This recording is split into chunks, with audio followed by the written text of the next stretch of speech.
আসসালামু আলাইকুম। আজকে তৈরি করে দেখাবো ফ্রাইড রাইস। যাদের ফ্রাইড রাইস ঝরঝরে হয় না অথবা রান্না করলে রেস্টুরেন্টে সেই স্বাদটা আসে না, তাদের জন্য থাকছে কিছু টিপস। ফ্রাইড রাইস রান্না করার জন্য আমি হাঁড়িতে প্রথমে 1 লিটার পানি বসিয়ে রেখেছিলাম। পানিটা যখনই গরম হয়ে এসেছে এর মধ্যে দিয়ে দিলাম 1 চা চামচ লবণ আর 1 টেবিল চামচ সয়াবিন তেল। তেল দেওয়ার কারণে ফ্রাইড রাইসের যে ভাতটা আমরা রান্না করব সেই ভাতটা একটার গায়ের সঙ্গে অন্যটি লেগে থাকবে না। আমি আজকে ফ্রাইড রাইস রান্না করার জন্য চাল নিয়েছি মেজারমেন্ট কাপের 1 কাপ। এটা পোলাওয়ের চাল। চালটা আমি ভালো মতো ধুয়ে নিয়েছিলাম। চালটা এখন রান্না করে নিব মিডিয়াম আঁচে। আর চালটা রান্না হয়েছে কিনা এটা বুঝবেন চালের মাঝখানে যখন সামান্য ছোট একটু সাদা দানা দেখা যাবে তখনই সঙ্গে সঙ্গে পানি ঝরিয়ে দিতে হবে। ফ্রাইড রাইস রান্নার জন্য আমি প্রথমে 1 টেবিল চামচ সয়াবিন তেল দিলাম। এখন একটা ডিমের মধ্যে সামান্য একটু লবণ দিয়ে আমি এই ডিমটা ভেজে নিব। তবে ফ্রাইড রাইসের ডিম অনেক বেশি ভাজা যাবে না, এটা শুধুমাত্র শক্ত হয়ে যাওয়ার সঙ্গে সঙ্গেই তুলে নিতে হবে। ডিমটা ভাজা হয়ে গেছে, আমি তুলে নিচ্ছি। আর ফ্রাইড রাইস রান্না করার জন্য এখানে আমি তেল দিয়ে দিলাম 2 টেবিল চামচ। পেঁয়াজ কুচি দিলাম 1/4 কাপ আর 2টা কাঁচামরিচ আমি কুচি করে কেটে নিয়েছি।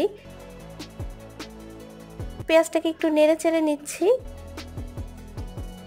এখন দিলাম আদা বাটা 1/2 চা চামচ, রসুন বাটা 1/2 চা চামচ আর লবণ দিলাম স্বাদ মতো।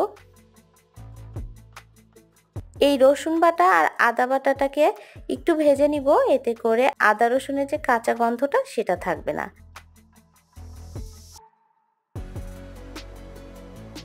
এখানে আমি গাজর কুচি দিলাম 1/4 কাপ আর হলুদ আর লাল ক্যাপসিকাম দুটো মিলে আমি দিয়ে দিলাম 1/4 কাপ। এগুলো এখন ভেজে নিব।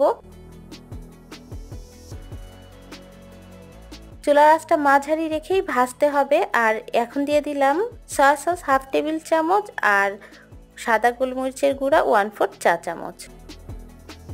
সব কিছু দেওয়ার পরে এখন এই ক্যাপসিকাম আর গাজরটাকে ভেজে নিতে হবে। যখনই গাজর আর ক্যাপসিকামটা একটু নরম হয়ে যাবে তখনই এর মধ্যে দিয়ে দিতে হবে আগে থেকে রান্না করে রাখা ভাত। আমি ভাতটা দিয়ে দিলাম।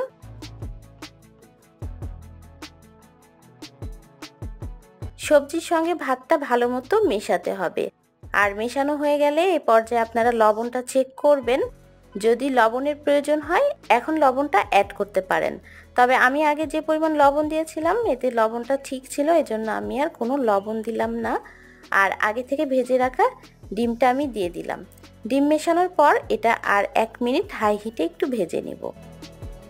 খুব সহজে কিন্তু রেস্টুরেন্ট স্টাইলে ঝরঝরে ফ্রাইড রাইস আমরা বাসাতেই তৈরি করতে পারি। আশা করছি রেসিপিটা সহজ লেগেছে।